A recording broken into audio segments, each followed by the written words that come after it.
Salut les tarophiles et bienvenue sur cette nouvelle vidéo. Nous poursuivons notre étude comparative, cette fois-ci avec la carte de la Lune.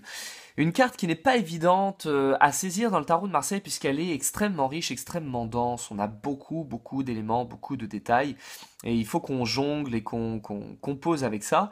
Donc nous allons voir un petit peu les différences notables qui peuvent exister entre les deux versions, entre le Marseille et le Rider.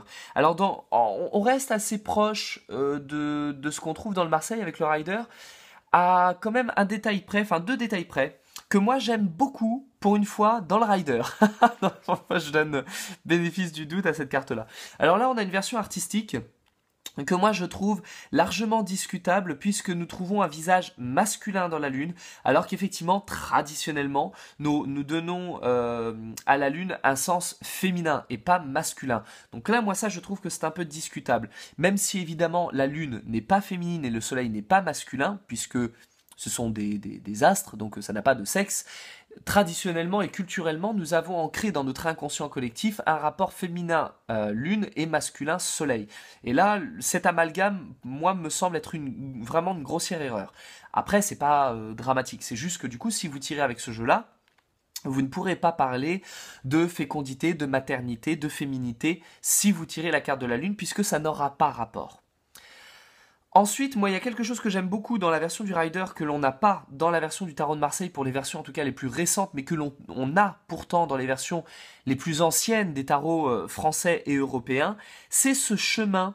On a un chemin qui passe, qui sinue entre les collines et entre les tours, parce que nous retrouvons à chaque fois 2 tours sur les 4 exemplaires, et sur certains vieux jeux on retrouve ce chemin, et moi je trouve que c'est très intéressant, et je pense que c'est un détail qui a disparu des jeux les plus récents, et qui devrait y être, mais bon voilà, qui a été retiré, c'est un peu dommage. Moi j'aime bien cette notion de chemin, parce que la Lune est quelque chose qui progresse, c'est quelque chose qui avance, qui croît, se trouve plein, décroît, se trouve nouvelle, puis recroît, etc. Donc on a une idée de progression.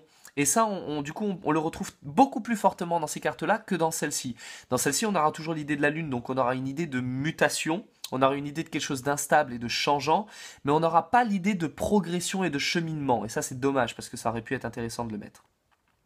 Ensuite, il y a quelque chose d'autre que j'aime beaucoup dans les deux, mais que je trouve aussi très sympa ici, même si là on le trouve représenté d'une autre manière. On a des animaux là sur le Marseille, on ne sait pas si ce sont des chiens ou des loups.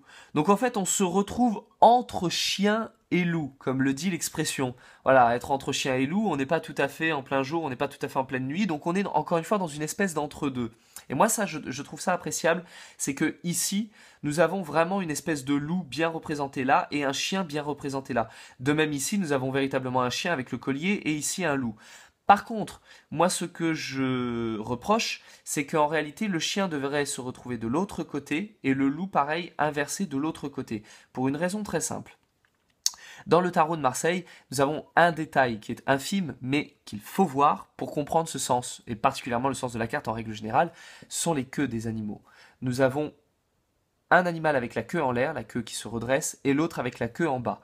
Quand nous regardons des meutes de chiens loups, de chiens sauvages ou de loups simplement, nous avons toujours un alpha, c'est-à-dire le dominant, qui a la queue redressée, et les autres ont la queue abaissée, et ce sont les dominés. Et en réalité, du coup, ce qu'on va retrouver là-dedans, c'est la notion de relation déséquilibrée entre un dominant et un dominé. Par exemple, dans un couple, quand on s'aboie dessus, voilà, il y en a souvent un qui prend le dessus sur l'autre, ou un qui est plus véhément que l'autre, et à ce moment-là, on tombe dans la signification de l'étoile, de la lune. Et ça, on ne le retrouve pas ici, puisque les queues sont en l'air, et les chiens loups ne s'aboient pas dessus, alors que là, on pourrait avoir vraiment l'impression qu'ils s'aboient dessus. Là, ils hurlent réellement à la lune.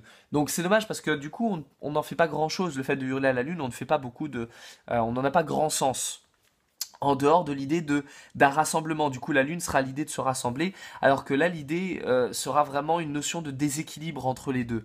Néanmoins, ça peut être intéressant aussi, l'idée d'un rassemblement, puisque la carte de la Lune nous parle aussi beaucoup, souvent, de relations officieuses, plutôt qu'officielles, d'adultère, le fait de se retrouver entre deux, ni chez toi, ni chez moi, genre dans un hôtel, un no man's land, dans un endroit neutre, pour se retrouver, pour faire des choses où on ne sera pas vu puisque on a du brouillard au-dessus de nous, ce que nous n'avons pas là. Là, on n'a pas le brouillard, c'est dommage. Parce que du coup, la notion de brouillard avec les petites gouttelettes d'eau qui montent au-dessus du lac, la vapeur, elles vont nous donner cette notion justement d'être camouflé, d'être caché, d'être dans l'ombre, de faire des choses un peu obscures où on n'est pas trop vu. Et du coup, cette carte-là aura aussi souvent la notion de faire des choses dans l'illégalité. De faire du trafic, on peut faire de la vente sous le manteau, ce genre de truc-là. Et ça, on ne va pas le retrouver là dans la Lune. Donc ça, c'est un peu dommage. On retrouve l'écrevisse qu'on ne voit pas dans le Grimaud parce que le Grimaud, une fois encore, n'a pas, enfin dans le Paul Marteau, pardon, n'a pas correctement fait les couleurs, donc il a fait sombrer l'écrevisse. Je trouve ça relativement dommage. Là, l'écrevisse quand même sort de l'eau. Sur les plus anciennes versions, on peut voir qu'en réalité l'écrevisse est à moitié dans l'eau et à moitié sortie. Alors ça, j'adore, je trouve ça génial parce qu'on est encore dans un entre-deux. Et c'est pour ça que j'apprécie ces versions-là, parce que l'écrevisse n'est pas tout à fait dans l'eau et pas tout à fait sur terre, on est un peu à mi-chemin, et ça du coup j'aime bien. Ça pour le coup je donne vraiment tous mes bons points au Rider en ce qui concerne la Lune. Je trouve qu'elle est beaucoup plus élégante que celle du tarot de Marseille. Donc voilà pour la carte de la Lune et je vous retrouve très vite pour une prochaine.